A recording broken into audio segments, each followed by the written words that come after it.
Greetings, fellow Earthlings. I'm Jeff Goldblum. Thank you. Hey, you ever hear of Area 51? Well, it's that secret place where recovered aliens and their craft are supposedly being held by the government.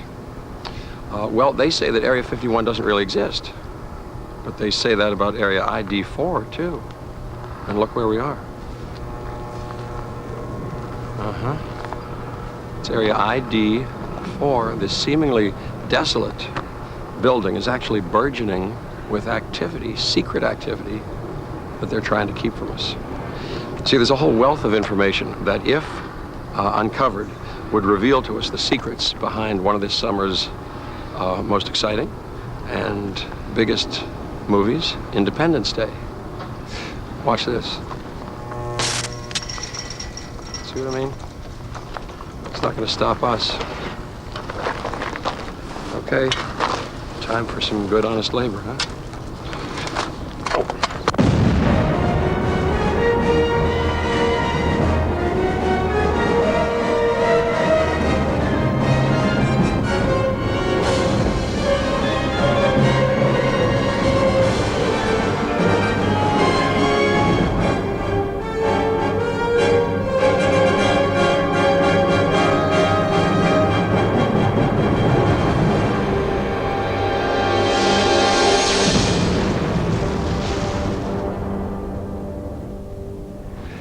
Okay, we're in. No civilians ever gotten this far before. Very soon we should be coming face to face with the central question in Independence Day. Are we alone? Do you know where CGI is? No.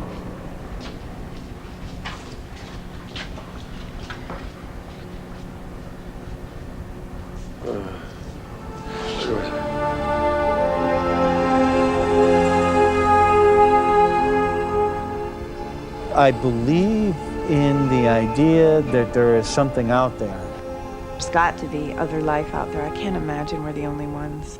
The size of the universe and the probability is such that there's probably something out there. I just think it would be really arrogant of us humans to think that we are the only beings that exist in this massive universe. I have to say, when enough people scream fire, you gotta look for smoke.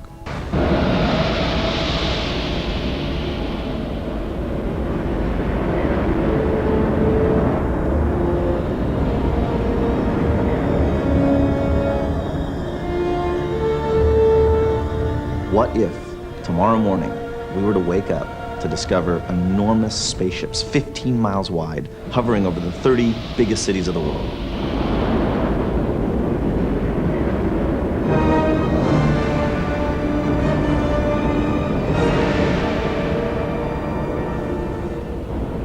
There's gonna be a lot of frightened people out there. Yeah. I'm one of them.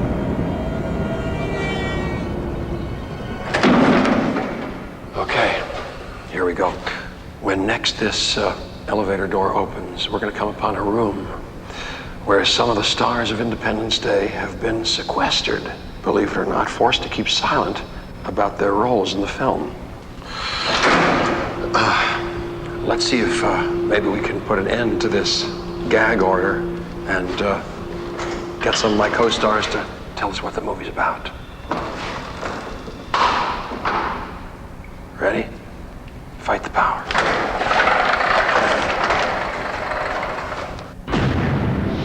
This movie is about aliens coming to take over the world. It has a diameter of over 550 kilometers and a mass roughly 1/4 the size of our moon. What the hell is it? A meteor? No, sir. No, definitely not. How do you know? Well, sir, it's slowing down. It's what? There is something out there which could destroy the Earth. Part of it is broken off into nearly 3 dozen other pieces. They should be entering our atmosphere within the next 25 minutes. It releases 15-mile-wide ships that hover over all of the major cities around the world.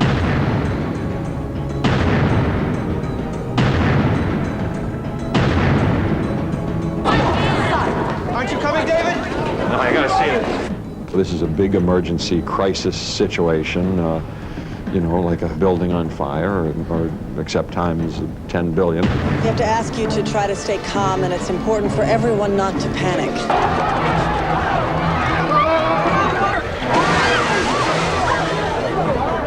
I play Dave Levinson.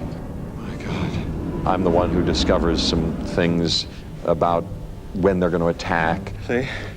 They're positioning themselves all over the world, using this one signal to synchronize their efforts. In approximately 6 hours, the signal's going to disappear and the countdown's going to be over. And then what? Checkmate. I play President Thomas J. Whitmore, and in the course of events, he manages to kind of be quite a leader. A historic and unprecedented event is occurring. The question of whether or not we are alone in the universe has been answered. And what happens if they do become hostile? And God help us. Oh, God, I hope they bring back Elvis. We've got to stop them. They're going to kill us all. Time's up.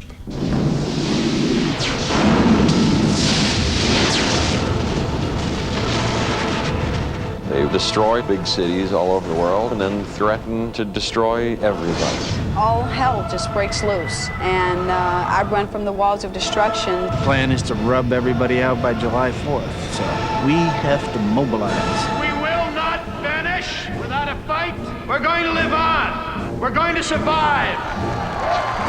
They run into the United States Marine Corps, namely Captain Stephen Hiller. That's played by me. You scared, man? No. Something you want to add to this briefing, Captain Hiller? No, sir. Just a little anxious to get up there and whoop E.T.'s ass, that's all. When you get your chance, you'll all get your chance. Dismissed! Yeah. Let's kick the tires and light the fires. I play Jimmy Wilder. They call upon him and a whole bunch of other guys to knock out this alien spaceship. I got you covered, Big Daddy. Nice move! The beginning is important that you all three kind of for a moment concentrate on that.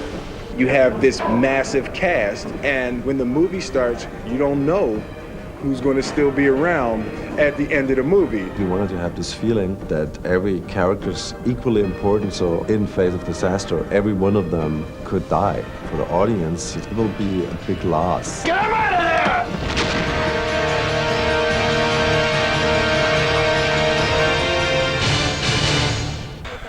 Now we're cooking, now we're getting someplace. But to get the real information, the real story, you got to go to the source, the filmmakers, Roland Emmerich and Dean Devlin. Maybe you know them as the creative forces behind that movie Stargate. We're about to uncover the monumental challenges that they faced while making Independence Day. Oh, there we go. Got him. They told me you'd be coming gold, bro. He's got that A wild camera, look out are of you your nuts? eye. They wanna told you play? not to Keep reveal any building this. secrets. Action!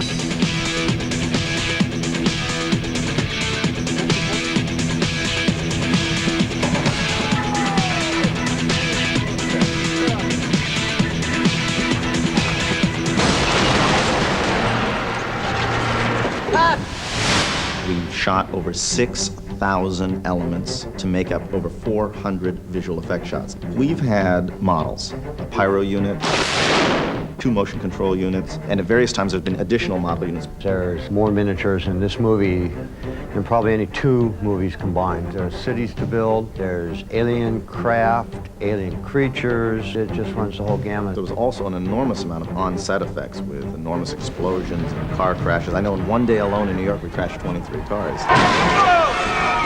Our film does everything from the highest tech, digitally animated, digitally composite CGI shot to little models on wires in front of photo backings, and everything in between. It goes from great exterior locations. We shot on the Bonneville Salt Flats with spectacular views where we had 170 trailers racing across the desert to these enormous sets that we built here at the Hughes Aircraft.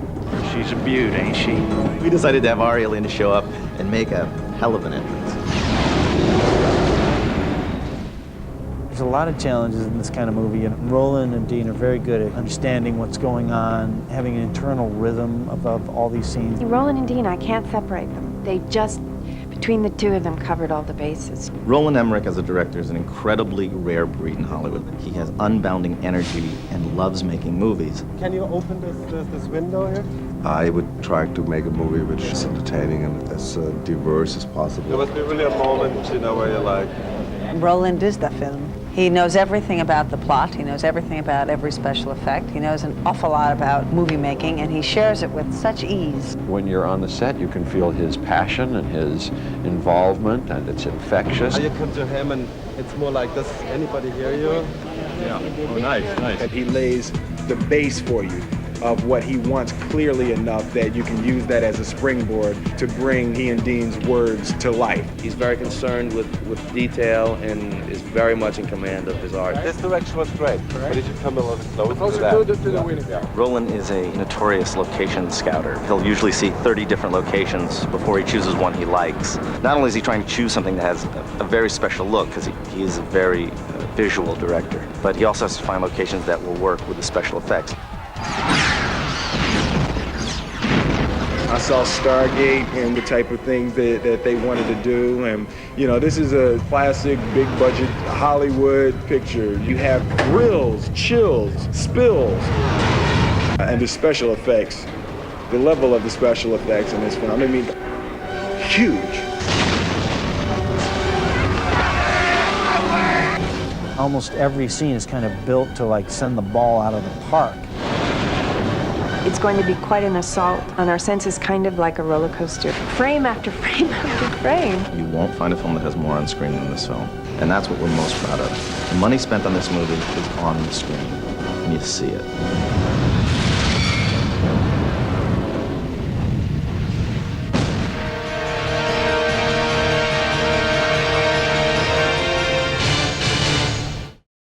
Okay, I think this is a good place to start to blow the cover off of some of the tricks behind Independence Day's extravaganza of special effects, which are guaranteed to make your jaw drop. Oh, models. Close shot of this, please. Get in there. Look at that. See that?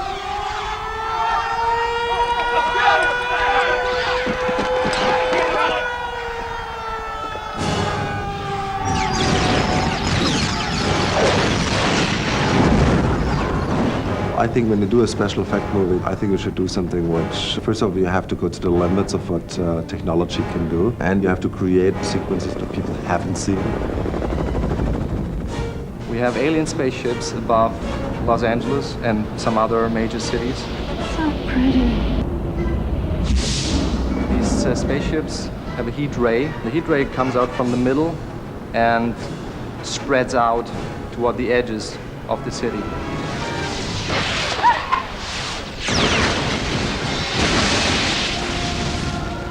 We have different streets where we see this huge wall of flames coming towards us.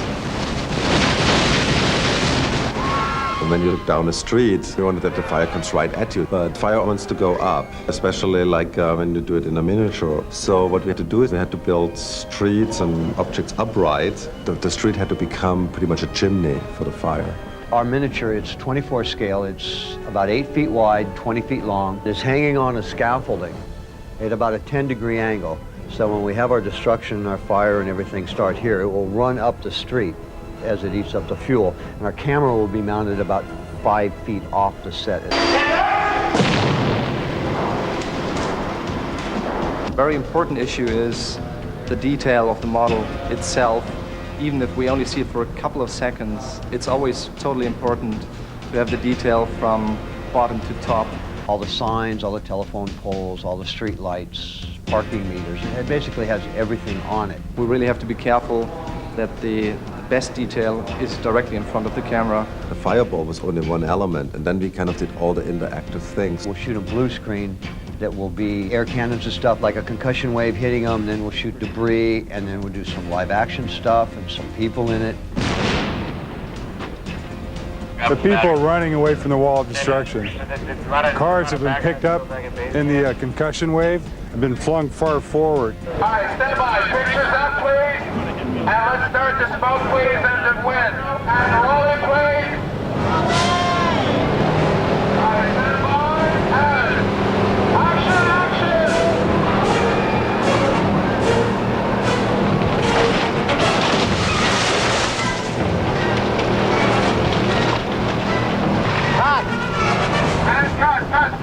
Right now we have 6 units shooting, and we're all shooting like the similar shots. Model Unit 1 shot the city street. Model Unit 2 shot the pyro of the fire coming through. Motion control is adding the element of the spaceship above, and then I shoot the blue screen people running in the foreground. We all always get together and talk about lighting and making sure we match everything. So it is very complicated, but if you get it right, it looks fantastic.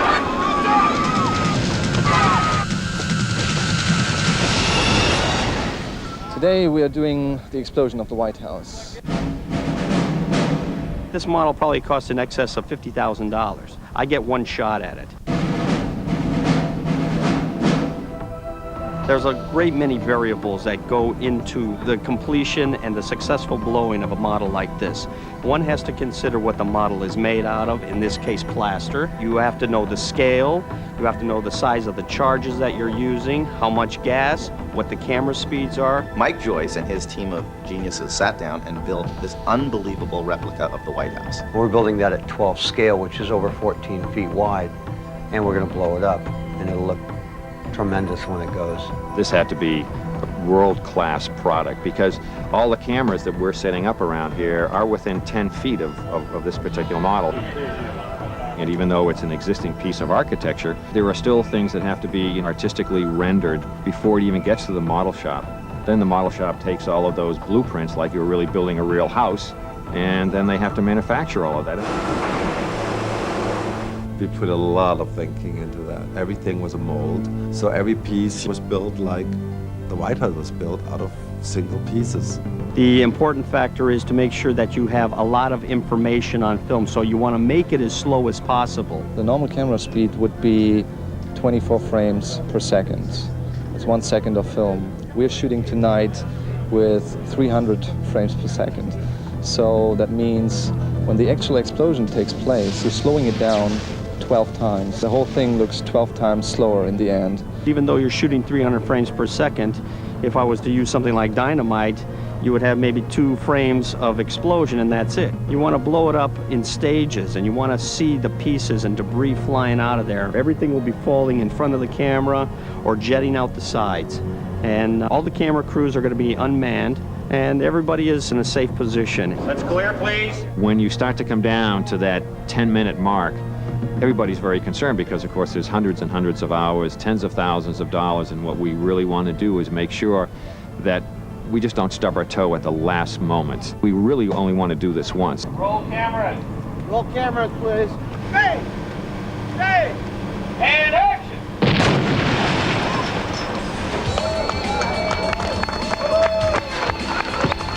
Everything that I expected it to be, and everything went off. We didn't have any problems. The timing was right, the debris was right, fireball was perfect, and this is what's left of it.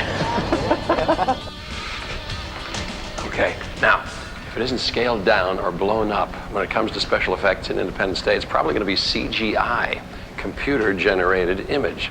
Want to see how that's done?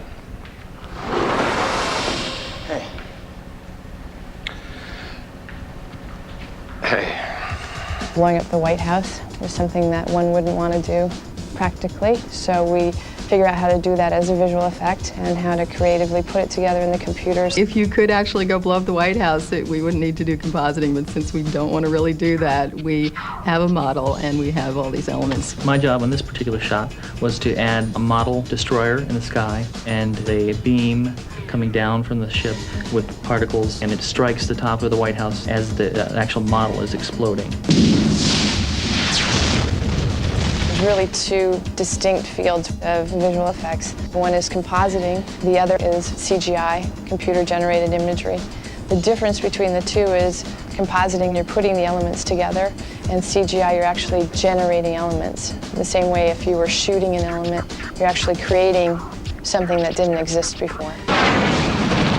One of the beauties of compositing is that rather than trying to do everything in camera, trying to do everything live, where you would have to have a model, you'd have to have a spaceship to scale, you'd have to have pyro, and all of that happening at the same time, by compositing in layers, it allows us to choreograph each layer perfectly and then put them together. And it's really all about having control of each element as it goes together. The director's dreams can come true in a way that he can watch it happen on the screen.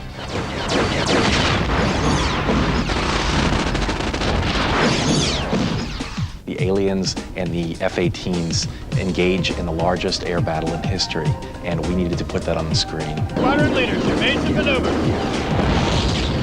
Is the Independence Day CG department that we set up specifically for the show.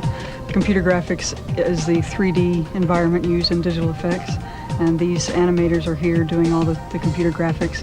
We have an additional company called Vision Art that's also doing some of the graphics for us as well. On this show, we had several sets of challenges. One of the biggest ones was the dogfight scenes. We're animating hundreds of airplanes in the air at the same time.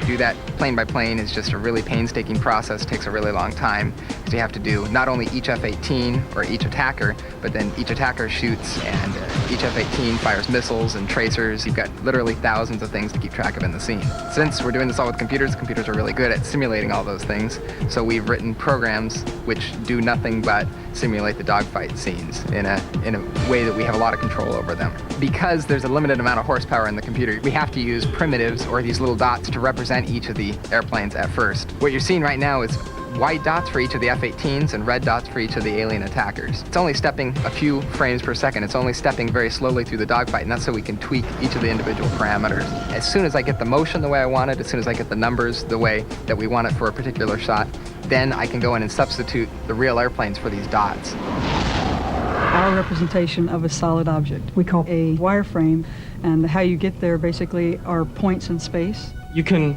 set points here in this 3D virtual environment, and from that you can go up higher and higher and end up having a real complex model, which we call a wireframe because it looks like consisting of a lot of wire. The beauty of the wireframe is once it's built, we can use it for any shot. You can put the F-18 flying straight towards you, and we in the computer have what's basically a virtual camera, and you can put the camera in the front of this 3D object and it looks like it's flying towards you. If you want to go to the side, you get the wings and you can show the rotation. You then need to take a real surface and basically paint it over top of this texture. And what we do is get actual pictures from all different angles, and scan that into the computer, so it's then digitized, and then took that and wrapped that around these wireframes. The goal is always to be photorealistic. The director very much wanted it to look real, and so that's been our task.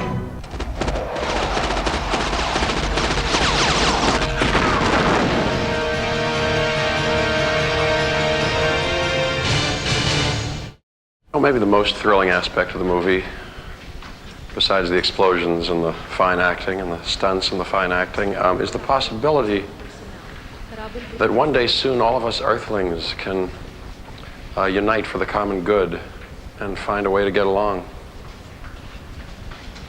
Imagine that.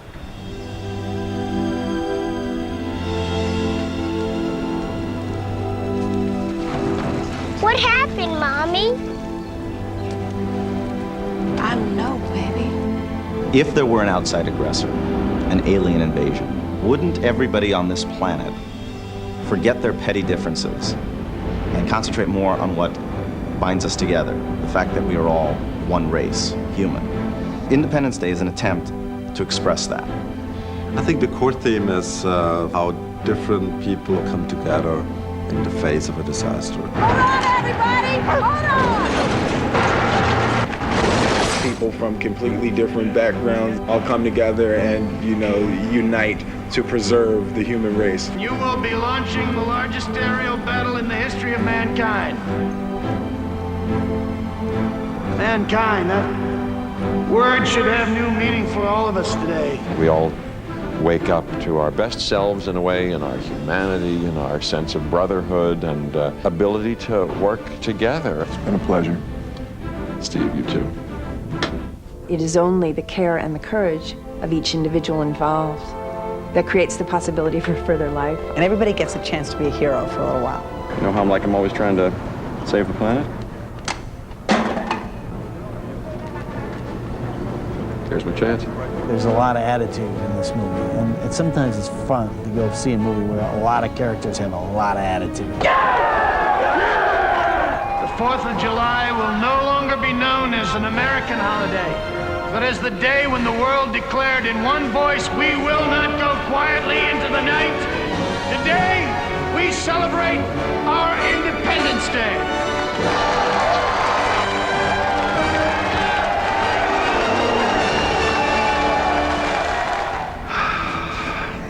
Well, there you have it. Our first hand look inside Area ID4, a building that supposedly doesn't exist, which contains long-held movie-making secrets finally revealed to you, the public. Good night, my friends. Thank you. This is where they keep space. Good.